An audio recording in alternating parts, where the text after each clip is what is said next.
Nandito ngayon ako sa DJI shop ni Sir Ryan. Nandito sa SM Grand Central. Ayan yung binili ko. Air 3. Bagong laruan na naman ako. Ayan, gumagawa na ng resibo.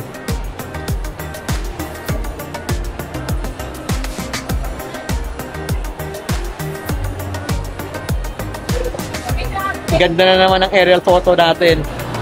Ito na, mag-unbox ako ng Air 3.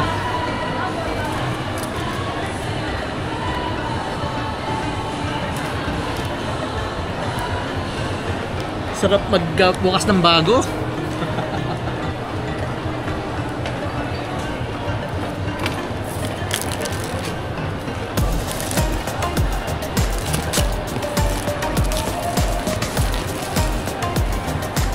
Tanggal na plastic.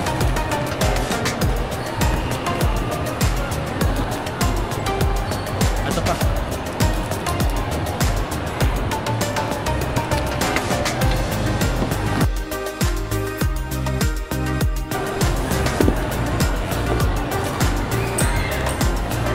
Bago.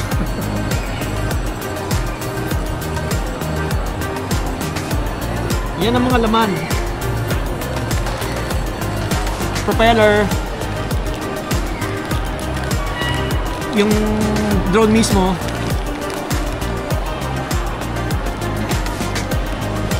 first time RC2, hindi na ako gagamit na cellphone, tsaka yung tatlong battery. Wala na. Ayan na, sinacharge na ni Ryan para ma-connect na. Propellers. Kagaya rin po kay ano sir, A2S. Oh, pareho lang. ENB rin siya. Oh, dali lang yan. Zoom in ng camera. Zoom out. Tilt down and up. Dali lang yan. Video, photo. Baliktad na. Ito naman kapag gagamit ka ng portrait, kailangan mo siyang i-2.7K.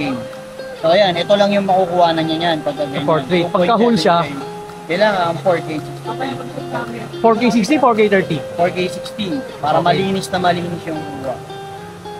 Setting same. Ang pinagkaiba kay AirQuest mo yan. Oh, sige, madali na yan. Kaya ko na yung setting. Template, yung mga master shot, quick shot na dyan. Pero ito kasi may night mode yung camera niya.